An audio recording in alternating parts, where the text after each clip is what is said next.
Welcome to the Branding Room Only podcast, where we share career stories, strategies, and lessons learned on how industry leaders and influencers have built their personal brands. Now, let's get started with the show. Welcome to Branding Room Only. I'm your host, Paula Edgar, and today we're going to dive into one of my favorite topics, photos, and how they can make or break your personal brand. Whether you're a lawyer, a leader, an influencer, a student, or professional in any industry, the photos that you take and share can speak volumes about who you are and what you represent. So let's explore how your photos are working for you, not against you. So let's start with why photos are such a critical component of your personal brand.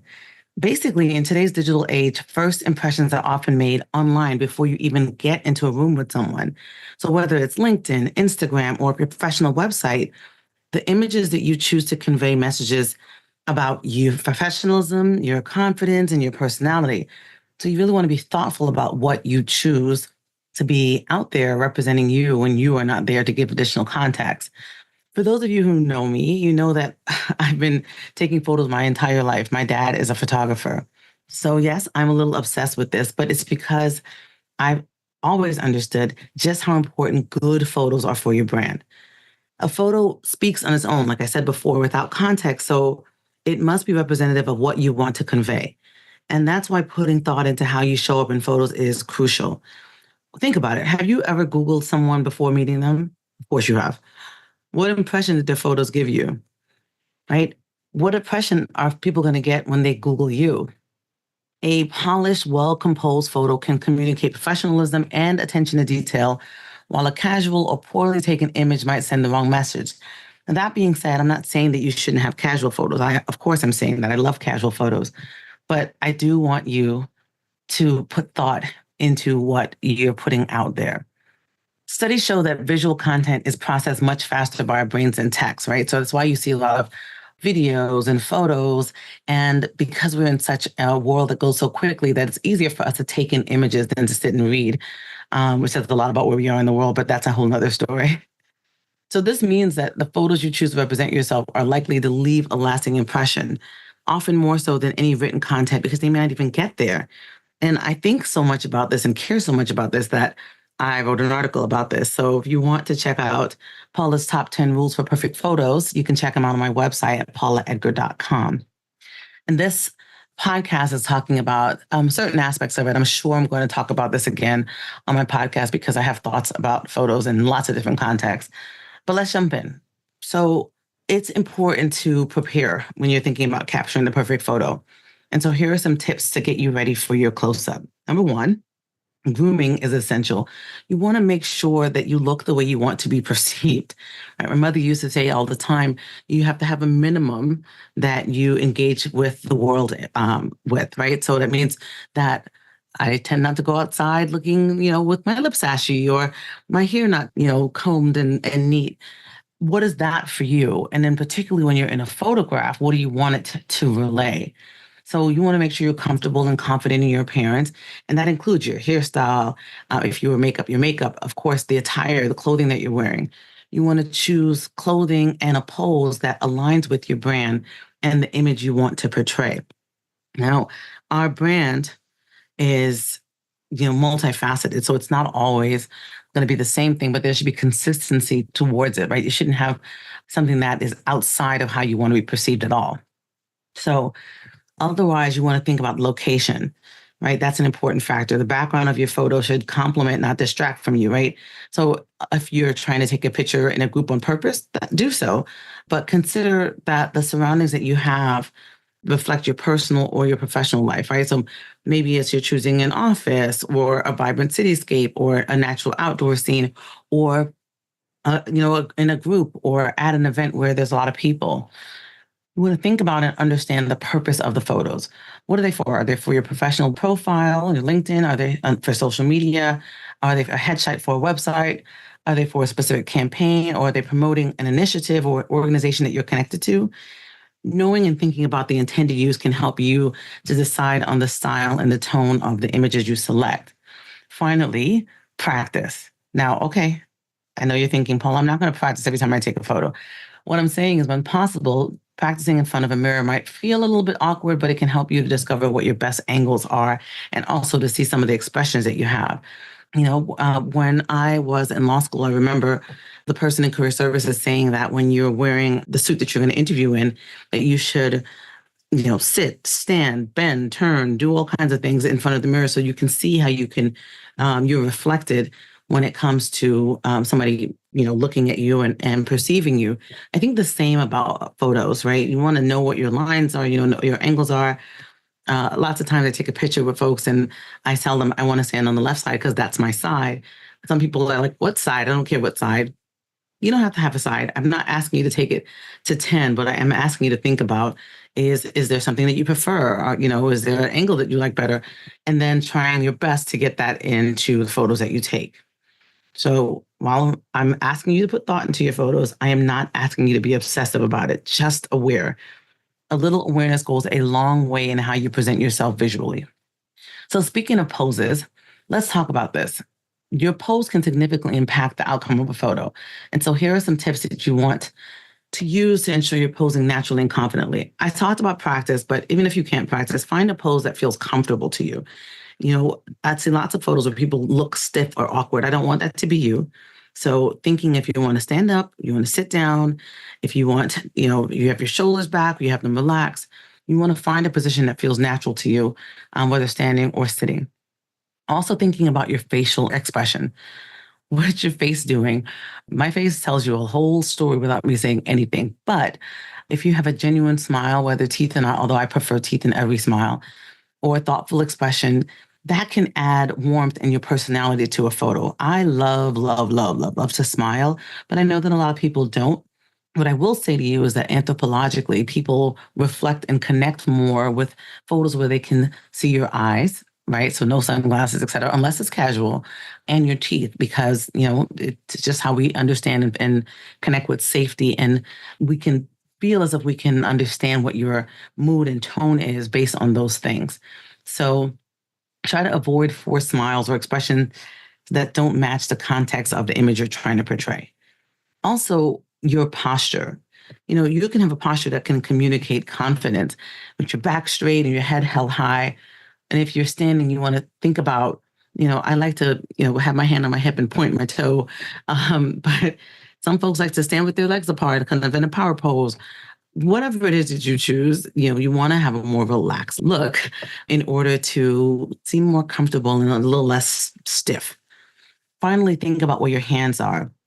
One of my biggest pet peeves in group photos, which again, I'm going to do a whole nother podcast episode on, is when people put their arms around each other if they are dressed in formal wear.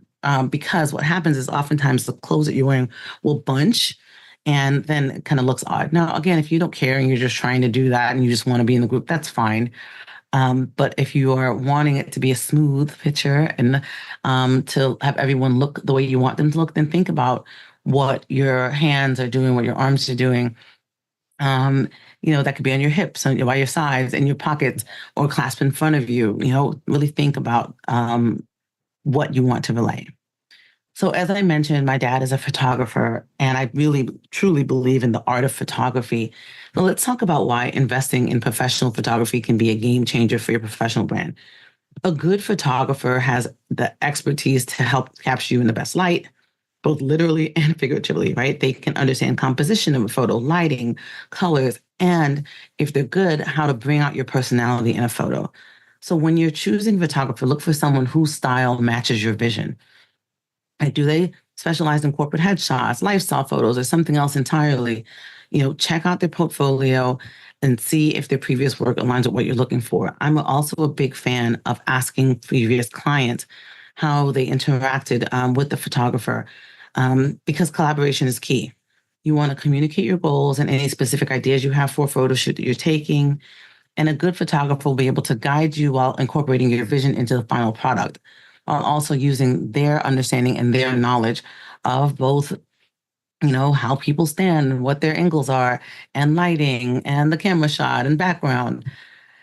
So many of you know I have a favorite photographer, Jay McClinton, who has taken most of my professional shots. His info is in the show notes. And yes, he does travel. So check him out.